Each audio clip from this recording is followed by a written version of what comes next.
नमस्कार, मैं श्यामगिरी। आप देख रहे हैं टीएफडी इंडिया न्यूज 24। टीएफडी इंडिया न्यूज 24 में आप सभी दर्शकों का स्वागत है। पप्पू यादव, नीतीश एक साथ, सम्राट चौधरी बौखला गए, दिल्ली में हलचल बढ़ने लगा।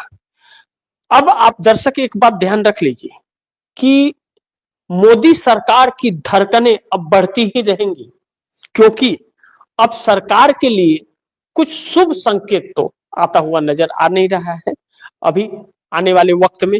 लेकिन मोदी सरकार जिस तरह से संकट में घिर रही और दलदल में फंस रही है, पप्पू यादव की गिरफ्तारी पर चर्चा रुकने का नाम नहीं ले रहा है।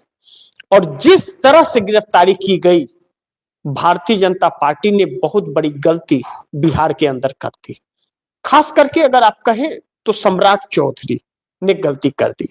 सम्राट चौधरी ने कहीं न कहीं अपना कोई द्वेष निकालने के मकसद से ऐसा किया, ऐसी चर्चा गलियारों में छाई हुई है। लेकिन पप्पू यादव को लेकर के सिंपैथियां भी बिहार के अंदर काफी रहे। तेजस्वी यादव भी पप्पू यादव के साथ खड़े नजर आए, उनकी भी आंखें नम नजर आई, क्योंकि एक जिसे दर्द हो वही दूसरे के दर्द को समझ सकता है। किस तरह तेजस्वी यादव और लालू परिवार पूरा उनका किस तरह केसों में उलझा हुआ है, उस पीड़ा को समझ सकते हैं कि जेल जाने का ख्वाब कितना बड़ा होता है। ऐसे में लैंड फॉर जॉब मामले में लालू प्रसाद यादव को बुरी तरह से फंसाया गया है और भी मनी लॉन्ड्रिंग का केस उनके ऊपर लादा जा रहा है। यानी कि केसों का सिलसिला चलता रहे ताकि वह शिकंजे में रहे। भारतीय जनता पार्टी, लालू प्रसाद यादव की पार्टी आरजेडी को भी मायावती बना करके छोड़ना चाहती है।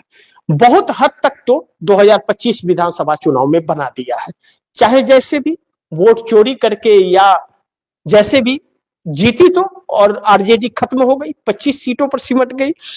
अब 5 साल पार्टी को निकाल पाना, सोचिए कि पार्टी सत्ता में नहीं है, चुनावी फंड कहां से आएगा, और बहुत सारी दिक्कतें, भारतीय जनता पार्टी का कसता शिकंजा, राजनीतिक अस्तित्व दांव पर। ऐसे में अग्नि परीक्षा के दौर से आरजेडी गुजर रही है। लेकिन फिर भी तेजस्वी यादव ने पप्पू यादव को लेकर के बयान दिया, उनके साथ खड़े नजर आए। लेकिन नीतीश कुमार ने भी पप्पू यादव का विरोध नहीं किया। कहीं न कहीं पप्पू यादव के साथ नीतीश कुमार की भी सिंपैथियां थी, लेकिन सम्राट चौधरी पर हजारों सवाल उठ खड़े हुए, क्योंकि प्रशासन सम्राट चौधरी के हाथ में था। वही पूर्णिया, पप्पू यादव दिल्ली से पूर्णिया पहुंचे, जो बड़ी प्राथमिकता से आप दर्शकों को मैं बताना चाहूंगा कि रिपोर्ट के अनुसार दिल्ली से सीधे पूर्णिया पहुंचे पप्पू यादव। पूर्णिया सांसद पप्पू यादव को 13 फरवरी को कोर्ट से सभी 3 मामलों में बेल मिल चुकी है। जमानत मिलने के बाद वे पहली बार दिल्ली से सीधे पूर्णिया पहुंचे। वहां सांसद के स्वागत को लेकर, पप्पू यादव पूर्णिया के निर्दलीय सांसद हैं, वहां सीधे पूर्णिया पहुंचे पप्पू यादव। वहां सांसद के स्वागत को लेकर समर्थकों के बीच उत्साह दिखाई दिया। ढोल नगारों और फूलों की माला और बुके भेंट कार्यकर्ताओं ने उनका स्वागत किया। इस दौरान जेसीबी से फूलों की बारिश कराई गई। सैकड़ों गाड़ियां के साथ विशाल रोड शो निकला है। समर्थक पूर्णिया सांसद जिंदाबाद, बिहार ए शेर जिंदाबाद नारे लगाते रहे। सोचिए पप्पू यादव ने क्या कहा, बड़ी महत्वपूर्ण है। पप्पू यादव ने कहा, नीट छात्रा मौत मामले पर मीडिया से बातचीत की। इस दौरान उन्होंने कहा, पप्पू यादव ने कहा कि मेरे मर्डर की प्लानिंग हो रही है। पप्पू यादव ने कहा, कुछ कोचिंग माफिया, हॉस्टल के मालिक, मेडिकल माफिया और कुछ नेताओं ने मुझे मरवाने के लिए अपराधियों को 7 करोड़ रुपए दिए हैं। ध्यान दीजिए, बड़ी ध्यान से सुनिए आप दर्शक, कि कुछ कोचिंग माफिया, हॉस्टल के माफिया, मेडिकल माफिया और कुछ नेताओं ने मुझे मरवाने के लिए अपराधियों को 7 करोड़ रुपए दिए हैं। मुझे मारकर किसी को क्या फायदा मिलेगा? मैं किसी को नहीं छोड़ूंगा। मैं खेमका हत्याकांड, रुपेश हत्याकांड से भी पर्दा उठाऊंगा। पत्रकारों से बातचीत कर में सांसद ने मैट्रिक छात्रा के सुसाइड को लेकर भी प्रतिक्रिया दी। उन्होंने कहा कि मैट्रिक परीक्षा में सिर्फ 7 मिनट की देरी होने पर बच्चियों को एग्जाम सेंटर में जाने नहीं दिया गया, बच्चियों ने सुसाइड कर लिया। मैं सरकार से मांग करता हूं कि टाइमिंग को 10 मिनट किया जाए। आगे पप्पू यादव कहते हैं कि नीट छात्रा मौत में पप्पू यादव बोले, कौन है संजय, कौन है गुप्ता? पप्पू यादव ने ललकार कर रख दिया। बीते दिनों दिल्ली में पूर्णिया सांसद पप्पू ने पटना में नीट छात्रा की मौत के मामले में एक बार फिर गंभीर आरोप लगाए थे। फेसबुक लाइव के जरिए उन्होंने इस मामले को आत्महत्या नहीं बल्कि सुनियोजित तरीके से हत्या बताई थी। सांसद के मुताबिक नीट छात्रा का निधन नहीं, आत्महत्या थी। साजिश के तहत प्रभात मेमोरियल और कुछ प्रशासन के लोगों ने मेरी बेटी को मारा है। मैं यह केस सुप्रीम कोर्ट तक लड़ूंगा। उस बच्ची को अपना बेटी बता रहे हैं पप्पू यादव। सोचिए, एक निर्दलीय सांसद कितना दिलेर है। पप्पू यादव ने बिहार के गृह मंत्री सम्राट चौधरी से सीसीटीवी फुटेज की जांच की मांग की। साथ ही कहा प्रभात मेमोरियल अस्पताल और कुछ प्रशासनिक लोगों की भूमिका की जांच होनी चाहिए और वे इस केस को सुप्रीम कोर्ट तक लड़ेंगे। इतना ही नहीं, उन्होंने बोरिंग रोड के नागेश्वर कॉलोनी में रहने वाले संजय नाम के एक नेता और गुप्ता नाम के एक अन्य व्यक्ति का जिक्र किया, लेकिन पूरा नाम उन्होंने नहीं लिया। पप्पू यादव ने लेना भी नहीं चाहिए। फुटेज की जांच की मांग करते हुए सुप्रीम कोर्ट तक लड़ेंगे, यह बात कही।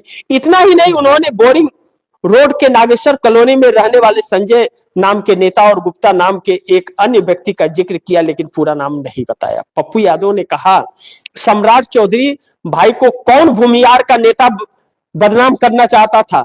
बोरिंग रोड से नागेश्वर कॉलोनी में कौन से ऐसे नेता हैं जिनका नाम संजय है? अंतिम नाम नहीं बोलूंगा। जिसका डर खगड़िया में है। कौन है एक गुप्ता? जैसे संजय के बाद का नाम नहीं बोला, वैसे ही गुप्ता के पहले का नाम नहीं बोलूंगा। इनके ऑफिस में कौन कौन जाता है, इन सभी के सीसीटीवी फुटेज की जांच करिए। क्या उसमें मनीष रंजन गए थे या नहीं? यह पप्पू यादव के सवाल सम्राट चौधरी को कांटे की तरह चुभे, भारतीय जनता पार्टी को कांटे की तरह चुभा। एक बात सत्य है कि पप्पू यादव ने अपनी साख बिहार के अंदर अपने दम पर बनाई है, लेकिन सौभाग्य है कि नीतीश का साथ मिलता हुआ नजर आ रहा है। नीतीश भारतीय जनता पार्टी के साथ गठबंधन में है, एनडीए गठबंधन के सीएम हैं। पूर्ण बहुमत उनके पास नहीं है। 20 सालों से पूर्ण बहुमत में नहीं, भारतीय जनता पार्टी के साथ ही बनकर के सीएम बने हुए हैं 20 सालों से। 15 महीना और 17 महीना के लिए महागठबंधन के साथ उन्होंने सरकार चलाई, बाकी सारा अपना कार्यकाल एनडीए गठबंधन के साथ गुजारा। लेकिन भारतीय जनता पार्टी और उनके रास्ते अलग अलग थे। साथ सत्ता में तो थे, लेकिन अलग अलग थे। सुशील मोदी जब तक थे तब तक भारतीय जनता पार्टी से अच्छे रिश्ते रहे, लेकिन सुशील मोदी के जाने के बाद भारतीय जनता पार्टी से रिश्ते बिगड़ते गए और भारतीय जनता पार्टी उनके साथ धोखा करते रहे। लेकिन अब नीतीश कुमार पूरी तरह से समझ गए भारतीय जनता पार्टी के आने वाले भविष्य को भी और इस वक्त मौजूदा जो भविष्य है उसे भी। नीतीश कुमार का मोहताज भारतीय जनता पार्टी की सरकार है, नीतीश कुमार नहीं।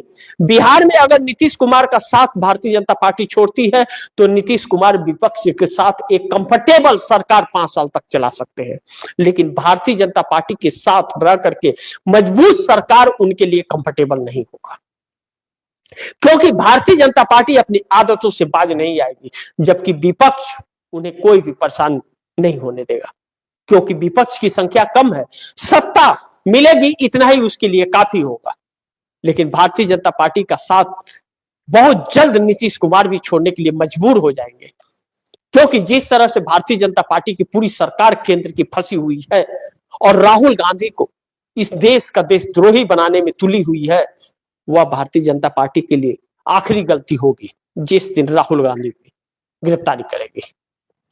लेकिन लीडर ऑफ अपोजिशन डर नहीं रहा है। लीडर ऑफ अपोजिशन सीना तान करके ऐसे लोगों के सामने खड़ा है जो इस देश के लिए बहुत घातक साबित हो रहे हैं, जो इस देश के लोकतंत्र और संविधान को संकट में डालने की कोशिश कर रहे हैं, और जो चरित्र पर जिस सरकार के सवाल खड़े हो रहे हैं उसका जवाब देश पूछ रहा है, लेकिन सरकार दूसरे तरफ लोगों को भ्रमित करने की कोशिश, अलग अलग कोशिशें कर रही है। सरकार के ऊपर सवाल खड़ा करने से देशद्रोही तक की बात कर देती है। देशद्रोही की संज्ञा बदल दी है इस सरकार ने, जो दुर्भाग्यपूर्ण है।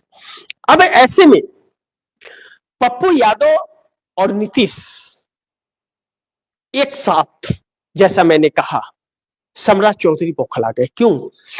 पप्पू यादव अपने पार्टी का अब विस्तार करना चाहते हैं। अब भारतीय जनता पार्टी पे भरोसा नहीं रहा। नीतीश और आरजेडी एक साथ हो नहीं सकते, और पप्पू यादव कांग्रेस में अपनी पार्टी का विलय कर चुके हैं। कांग्रेस के साथ मिलकर के एक मजबूत गठबंधन विकल्प के तौर पर नीतीश कुमार देख रहे हैं, जिसकी कमान बिहार के अंदर पप्पू यादव के हाथ हो, क्योंकि पप्पू यादव का सीमांचल के अंदर पकड़ बहुत अच्छी है। वह कांग्रेस को अच्छी स्थिति में ला सकते हैं, और जेडीयू और कांग्रेस का गठजोड़ बहुत कामयाब हो सकता है। तीसरा विकल्प यह निकाला है नीतीश कुमार ने, इसलिए पप्पू यादव के साथ सिंपैथियां दिखी।